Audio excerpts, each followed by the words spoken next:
स्वागत है आपका इंडियन प्रेस हाउस में। मैं हूं आपके साथ अफीफा मलिक। बांग्लादेश में हालात इस वक्त बेहद संवेदनशील बने हुए हैं। एक तरफ छात्र नेता शरीफ उस्मान हादी की मौत के बाद ढाका यूनिवर्सिटी में नाम बदलने से लेकर सरकार को अल्टीमेटम तक का मामला तूल पकड़ चुका है, तो वहीं दूसरी तरफ एक युवक की भीड़ की तरफ से की गई हत्या के मामले में भारत ने कड़ी प्रतिक्रिया सामने रखी है। आज हम इन दोनों जुड़े हुए मुद्दों पर बात करेंगे। पहला, हादी की मौत के बाद यूनिवर्सिटी कैंपस में उठा तूफान, और दूसरा, इस पूरी स्थिति पर ऑल इंडिया इमाम ऑर्गेनाइजेशन के चीफ इमाम की तीखी टिप्पणियां। छात्र नेता शरीफ उस्मान हादी की मौत के बाद बांग्लादेश में सियासी और सामाजिक तनाव लगातार बढ़ता जा रहा है। 12 दिसंबर को हादी को गोली मारी गई थी, लेकिन कई दिन बीत जाने के बावजूद अब तक हत्यारों की गिरफ्तारी नहीं हो पाई है।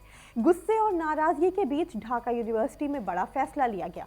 विश्वविद्यालय के शेख मुजीबुर रहमान हॉल का नाम बदलकर उस्मान हादी हॉल कर दिया गया। हॉल के बाहर लगी पुरानी नेम प्लेट हटाकर हादी के नाम की नई नेम प्लेट लगा दी गई। स्थानीय मीडिया के मुताबिक जिस रात हादी को गोली लगी, उसी दौरान छात्रों के एक समूह को हॉल की मुख्य इमारत पर बनी शेख मुजीबुर रहमान की वॉल आर्ट पर पेंट करते देखा गया। ये वॉल आर्ट खासतौर पर हॉल की पहचान के रूप में बनाई गई थी। रिपोर्ट्स के मुताबिक Dhaka university central students union के पदाधिकारियों ने बताया कि शनिवार रात करीब 9:30 बजे क्रेन की मदद से नेम प्लेट हटाने की प्रक्रिया शुरू की गई। करीब 9:45 बजे नाम मिटाने का काम शुरू हुआ और रात 11:30 बजे के आसपास वॉल आर्ट पर पेंट करने की कोशिश की गई। जब ये सवाल उठा कि क्या इसके लिए किसी तरह की आधिकारिक अनुमति ली गई थी, तो हॉल काउंसिल के वाइस प्रेसिडेंट मुस्लिमुर रहमान ने कहा, यह फैसला छात्रों की मांग के आधार पर लिया गया है। हादी के हत्यारों की गिरफ्तारी नहीं होने से हादी के समर्थकों में भारी नाराजगी है। समर्थक और छात्र संगठनों ने अंतरिम सरकार को 24 घंटे का अल्टीमेटम दिया है। हादी के समर्थकों और इकबाल मंच ने मोहम्मद यूनुस की अंतरिम सरकार को 24 घंटे का अल्टीमेटम दिया है।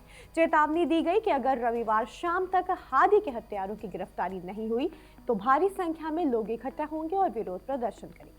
इसी बीच मुख्य सलाहकार मोहम्मद यूनुस ने समर्थकों को भरोसा भी दिलाया है कि हादी के विचार और विजन को आगे बढ़ाया जाएगा। उनका कहना है कि हादी की सोच उनकी मौत के बाद भी जिंदा रहेगी। इस पूरे माहौल के बीच बांग्लादेश में एक अलग घटना को लेकर भी देश विदेश में नाराजगी देखी जा रही है। युवक दीपू चंद्र दास की भीड़ की तरफ से की गई हत्या ने मानव अधिकार और सुरक्षा को लेकर गंभीर सवाल खड़े कर दिए हैं। इस दिल दहला देने वाली घटना पर ऑल इंडिया इमाम ऑर्गेनाइजेशन के चीफ इमाम डॉक्टर इमाम उमर अहमद इलियासी ने तीखी प्रतिक्रिया दी है। उन्होंने इसे इंसानियत को शर्मसार करने वाली और बेहद अफसोसजनक घटना बताया।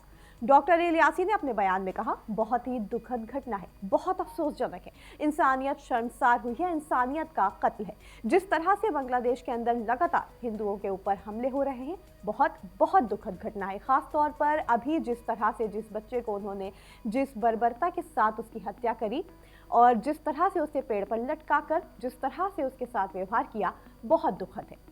डॉक्टर इमाम उमर अहमद इलियासी ने लगातार हो रही हिंसक घटनाओं पर चिंता जताते हुए अंतर्राष्ट्रीय मानवाधिकार संगठनों की चुप्पी पर भी सवाल उठाया। उनका कहना है कि जहां इंसानियत पर हमला हो रहा है, वहां ह्यूमन राइट्स की आवाज क्यों खामोश है। ये बेहद गंभीर और चिंताजनक स्थिति है।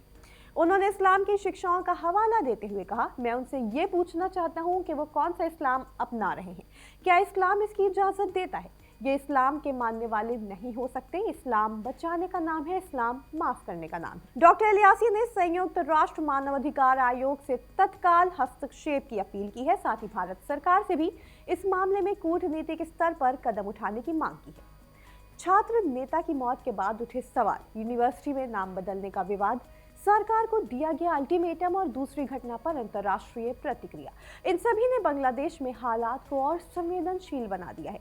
अब सबकी नजर इस बात पर है कि सरकार कानून व्यवस्था और भरोसे को बहाल करने के लिए कितनी जल्दी ठोस कदम उठाती है। तो फिलहाल के लिए इतना ही। जुड़े रहे इंडियन प्रेस हाउस के साथ।